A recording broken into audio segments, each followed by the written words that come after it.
Bonjour à tous. Bonjour mes amis. Je vous fais cette petite vidéo pour attirer une fois de plus l'attention des Camerounais sur l'importance de la liste électorale. Je crois qu'avec cette explication, beaucoup comprendront mieux le banditisme électoral organisé par Elecam depuis plusieurs années dans notre pays. Commençons donc par l'importance de la liste électorale. Si on pouvait assumer l'élection à la construction d'un bâtiment, je vous dirais que la liste électorale est plus que la fondation. Regardez cette image. Voilà un immeuble qui s'est renversé. Et la fondation, et les murs, il n'y a aucun dégât sur le bâtiment, de la fondation jusqu'à la toiture. Mais voyez-vous, ce bâtiment a quand même collapsé. Je ne sais pas comment on dit ça. Ce bâtiment s'est renversé. Mais cela veut dire que la liste électorale de ce bâtiment n'a peut-être pas été bien établie, c'est-à-dire le sous-bassement. Certains confondent cela aux fondations. Ce n'est pas vrai. La fondation vient se poser sous le sous-bassement. C'est pour ça qu'il y a certains, je ne sais pas comment on les appelle, géophysiciens ou géothémiciens, je ne sais plus comment. Ce sont des spécialistes qui vous expliquent jusqu'à quelle profondeur il faut creuser pour poser un bâtiment, jusqu'à quel niveau il faut creuser pour poser un bâtiment.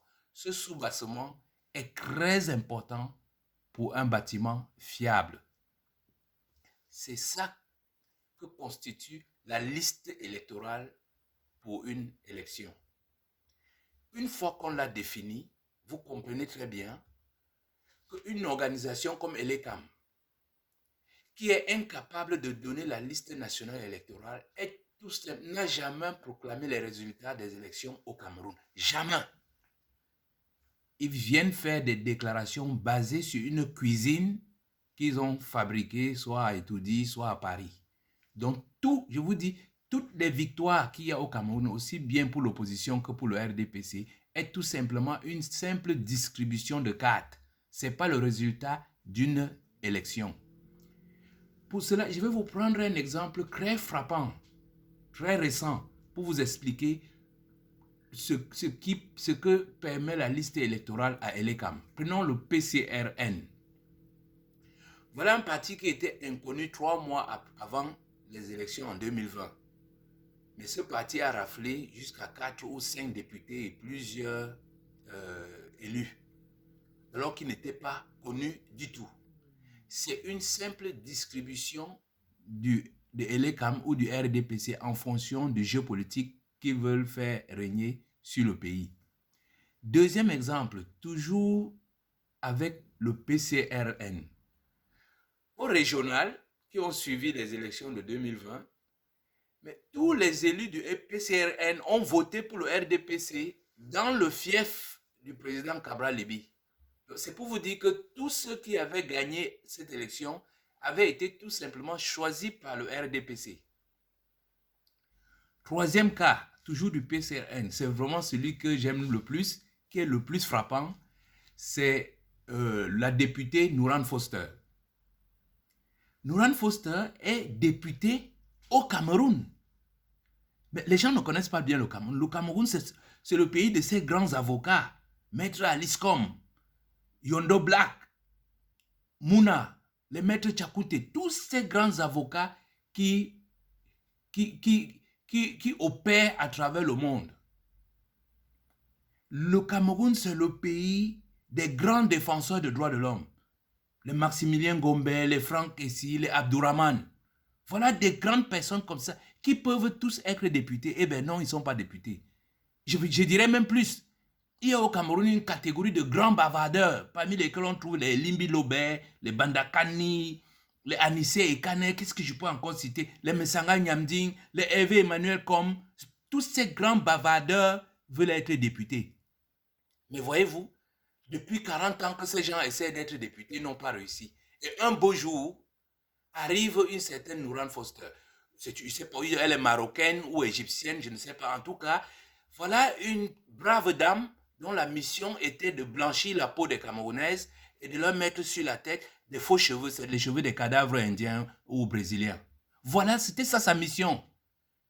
Mais un beau jour je ne sais plus quel mois de l'année 2020, elle pose sa candidature pour être députée et elle est élue. Elle n'est pas politicienne, elle ne fait pas de politique. Aujourd'hui, elle siège à l'Assemblée nationale camerounaise.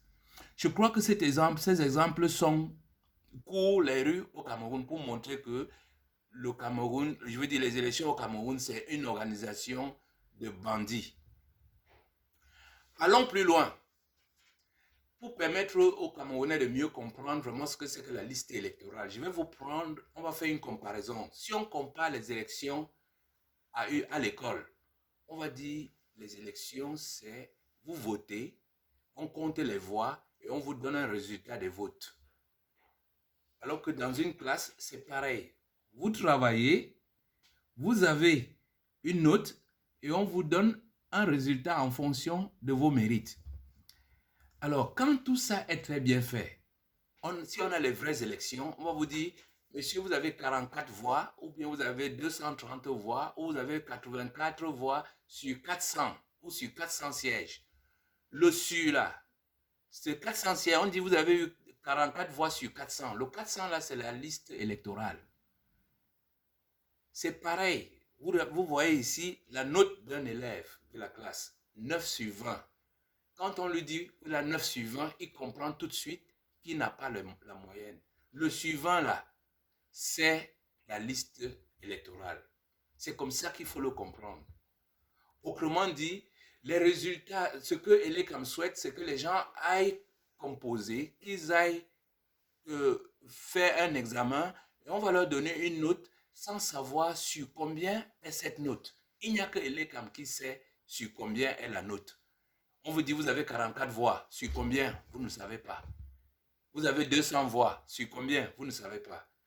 Un maître arrive en classe, il vous dit bonjour monsieur, j'ai corrigé vos copies, vous avez 9. Mais ça ne veut rien dire. 9 ne veut rien dire. Allons maintenant plus loin dans cette explication. Si on vous dit vous avez 9, si c'est 9 sur 10, ça veut dire qu'en termes de pourcentage, vous avez 90% de voix. Si on vous dit que c'est 9 sur 20, ça veut dire que vous avez 45% de voix. Si c'est 9 sur 100, vous avez 9% de voix. Et si c'est 9 sur 1000, alors vous avez 0,9% de voix. Vous voyez très bien que la liste électorale nationale est fondamentale pour pouvoir faire tout calcul. Vous pouvez comprendre maintenant avec cet exemple que tous les résultats que Elekam a donnés au Cameroun depuis sa création sont totalement faux. C'est du bidonnage. Parce qu'ils n'ont pas la liste électorale. Ils ne l'ont pas. Mais, Camerounais, nous avons un espoir. L'espoir, c'est que cette liste électorale appartient au peuple. C'est-à-dire que le peuple, comme vous voyez sur cette image de cette fondation renforcée, le peuple peut, à partir de tout ce qui a été fait jusqu'à l'heure actuelle, avec la surveillance des votes, établir la vraie liste électorale. C'est-à-dire dans chaque bureau de vote, la liste électorale sera établie à la fin du vote. Si 120 personnes sont entrées dans cette salle, la base de calcul, c'est 120. Ce ne sera pas la base de calcul de l'ECAM ou de quelqu'un d'autre. Non. S'il n'y a eu que 30 personnes qui sont entrées dans un bureau de vote pour voter, la base de calcul, c'est 30. Voilà comment nous allons, au soir des élections, compiler les résultats, établir la base électorale réelle, c'est-à-dire ceux qui sont entrés dans les urnes. Il n'y aura pas de bourrage possible. Si on vous dit que 40 personnes sont entrées dans un bureau de vote, le total des votants sera 40, pas plus. Voilà comment nous avons une grande opportunité pour établir nous-mêmes la liste électorale.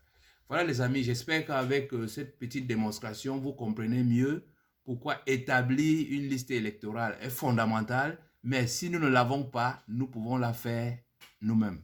Merci de m'avoir écouté et à bientôt.